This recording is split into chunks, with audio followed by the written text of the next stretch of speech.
Hello, my name is Mark Baer. You're watching YourTown television. My guest this morning, Ann McCormick, a competitive golfer and an entrepreneur and marketing expert. So welcome. Thank you. Thank you so much for having me. First of all, just to give you some context for this, Lisa's going to change my life. She's looking at my swing. My swing is in great difficulty, and she's going to fix me. So let's talk about your golf life. You started at 13. So let's in the beginning there was the little white ball. Yes. So how did this all happen? I think it all started, well, there's definitely pictures of me as a young girl at like holiday family parties trying on my dad's shoes and wearing his straw hat with his big golf club that are so funny. So I think I was always swinging a club from a young age. And then my dad took my brother and I to a few par 3 courses, and I eventually made a hole-in-one, which is still my one and only hole-in-one at age 13. My dad told me it was only that wasn't gonna happen again. This is in Connecticut. In Connecticut, yes. Exactly. And so then it was in the paper, and so just randomly, and so that was how the high school men's golf coach found me and asked me if I wanted to try out to be the first female on the varsity men's golf team. And so I tried out and I made it, and then I did 4 years men's varsity golf, which made me fall in love with the sport completely and beat all the men every day. And I loved it. And then, then I got recruited and I played 4 years women's Division I golf on scholarship and competed for my school in Connecticut and traveled all over every weekend. And then you played volleyball as well. I played every sport growing up, and then I decided to do volleyball in high school also. So I did varsity volleyball in high school for 4 years. And did you start high school early? I did. So I started kindergarten early at age 4. So then it just kept going on. So I was 13 when I started high school, and I graduated at 17, and I went into college at 17, and I graduated when I was 21. So as your golf life is taking off, and I got to tell everybody again, Lisa has the most beautiful swing you've ever seen. I can't stress this enough, and I'm imagining me doing this, so this is really exciting for me. But your golf life led you to your entrepreneurial life, and let's talk about going around the golf course and starting with flowers. Yeah, so golf definitely got me started with an entrepreneurial side. So I went to a high school where I chose an agricultural high school in Connecticut. There was no high school in my town. I'm from that small of a town. And so I had to work 200 hours every year for it to go to this school. And so I chose to do, I worked as a florist and then as a greenskeeper at a private golf course so that I could get my golf privileges and keep practicing. And so I was a female greenskeeper there for a few years, and then I decided to put my floriculture knowledge at the florist to use combined with that, and I decided to become a landscape designer. And so I went around to all these nice houses on golf course communities, and I put together landscape design and architecture plans, and then I put together plans on how to manage the flowers. And so that was my first successful entrepreneur business in high school in Connecticut. How do you become a good flower arranger? I think it takes a little bit of a skill. I think you have to have the creativity inside of you, but that's why there might be some flowers here too today. I love flowers still. Before I get into entrepreneurship, I want to talk about golf for 1 minute, because you stress how sports, in golf in particular, keeps you in the moment, and that's a really interesting skill. It's something you probably had to learn. Let's talk about being in the moment. Especially back when I played college golf, you couldn't even have your cell phone. There was no cell phones, no everything. So you had to actually focus on what you were doing, and you had no way to distract yourself from a bad shot.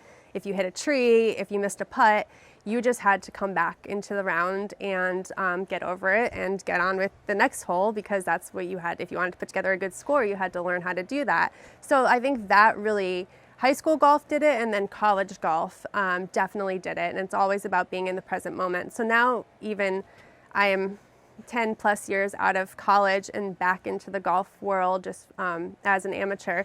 And so even when I go out every single day, I see that a big difference between me and other golfers is a lot of golfers take shots, they take it personally when they hit a bad shot, and then they get upset. And whereas I think since such a young age, I had to just deal with it. I love my golf rounds. I love every shot. And it's just such a wonderful experience. So it's about being in the present moment, but actually able to control your emotions, your everything in the present moment to then get the outcome that you want, which is really what a golf round is all about. Is if you have a goal in mind for a score, you need to put together that all of those 75 shots or whatever you want to, whatever your average is in a round, and how do you do that? And you've never had a lesson? I've never had a lesson.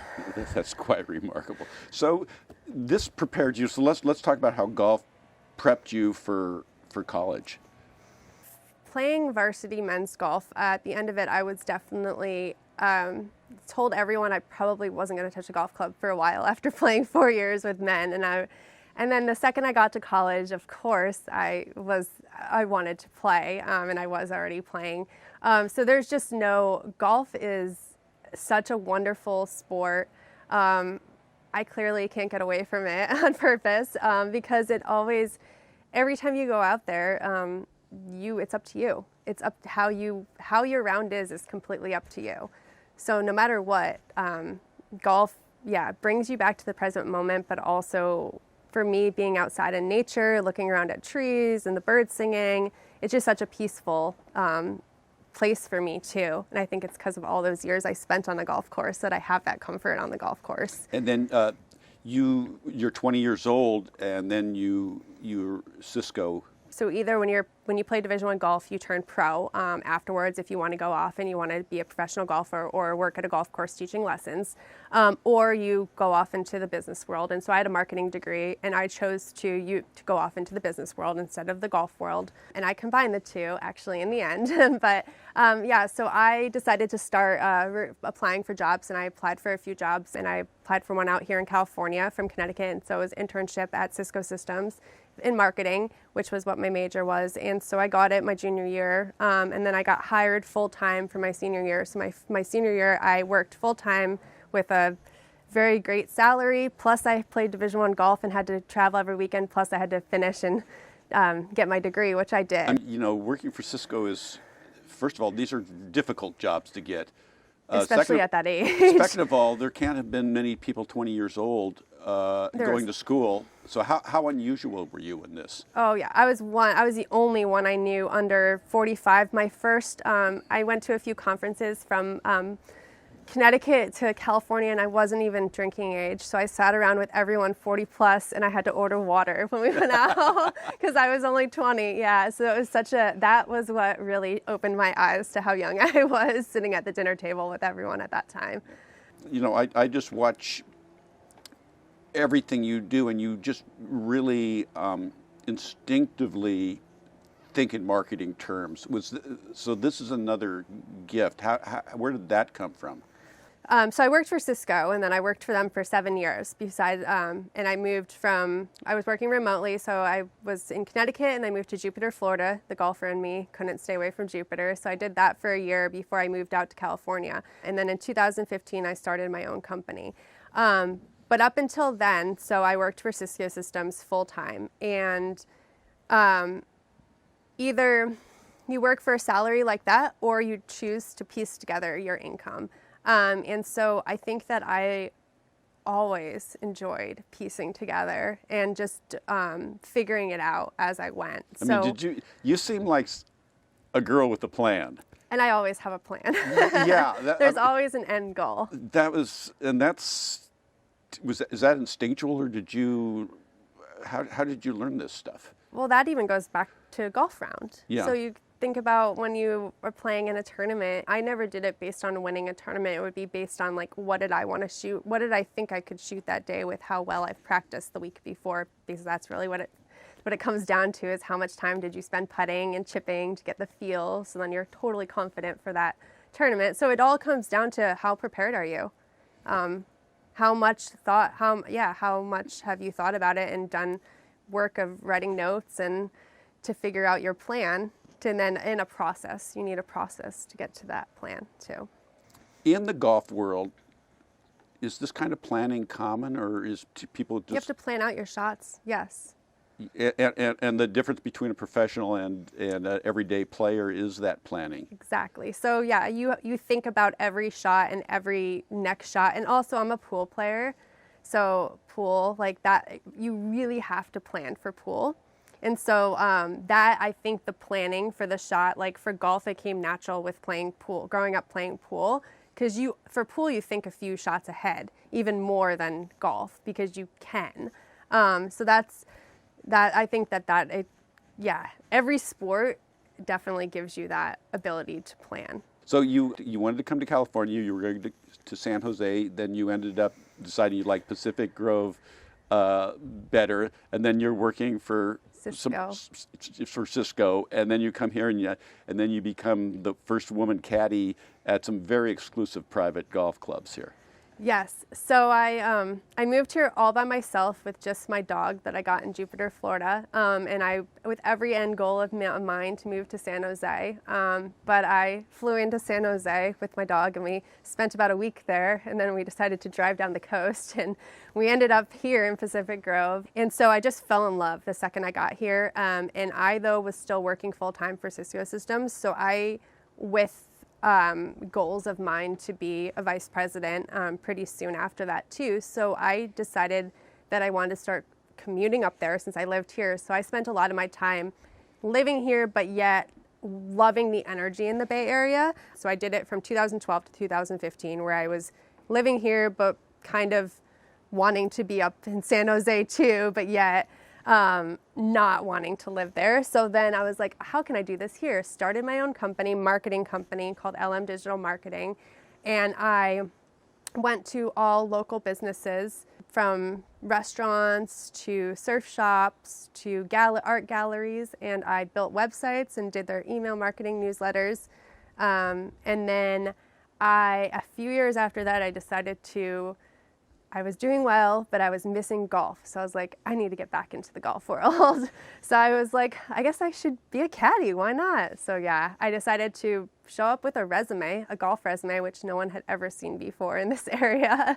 And I listed all my golf things, none on my business side. And I just showed up, and then they gave me an opportunity. And so now I'm still one of the only ones at some of the courses in the area, but I'm very part-time caddy at this point. But you know everybody here. I do. So and that's, if you want to do business in a small town, knowing and doing something. I mean, this sounds very casual what you're telling me, but there were no women caddies. This has just not happened. No. I was one of the first at these courses, and then I was the first to actually do it, where I spent time sitting on the bench and being one of the guys, and they'd come up and they'd be like, hey guys, and Lisa. So dealing with all of that too. So yeah, I did it fully for a few years before now I'm a very part-time. But so I've had a lot of caddies in my day, and some can read a green and some can't. So tell me what differentiated you. Yeah, so that was exactly, you hit it right on the dot right there. So that's exactly it. So the golfer in me, the golf player in me, can read greens like that all day long, from distance, all over. So compared to the guys that hadn't played competitively, or people that I was competing with to be other caddies in the area, I definitely had the advantage when it comes to green reading. Because the people that you're caddying for, they take this very seriously, and somebody can give them that edge. Yes, so I always, people always. So you have clientele. They loved me, and then they'd always want me back. Yeah, especially there were some pro guys that would come from other courses, and they'd request me because of that, for the ability to read the greens. But when you play in college, you go every week, so you go on Thursday, you show up and you do a practice round, and then you play Friday and Saturday and 36 holes sometime too. You have to read the green. So practice round is you're reading all the greens to figure it out for the next 2 days. So if you're trying to shoot par, there's a lot of that goes into going to a different course every single week in the ability to read new greens without having your own caddy like the pros do. And then preparation. This is what marketing is about, because it's identifying the problem and then coming up with the solution. And So it goes even back to my taking notes for the practice rounds of golf courses, is to prepare yourself for the tournaments. so first of all, this is really a testimonial for young women to get into sports. So that's something important, which is, I know, one of your passions. And also, with LM Digital Marketing, you've worked with a lot of women-based companies. Yes. I haven't done it on purpose necessarily, but I have found that I've gravitated towards female-owned companies or family-run companies in the area. And I love working with, there's a lot of very successful Bay Area women, especially who have their own interior design company, or there's all different types, restaurant, and so I absolutely love working with other women who have thought through and put together a business and are successful at what they do. I guess you could relate to the passion. Yes, and it's so impressive to me, their focus, their drive, and how they prioritize things, which is different than other people too, because they've had to work hard. Before we end, how do people find you?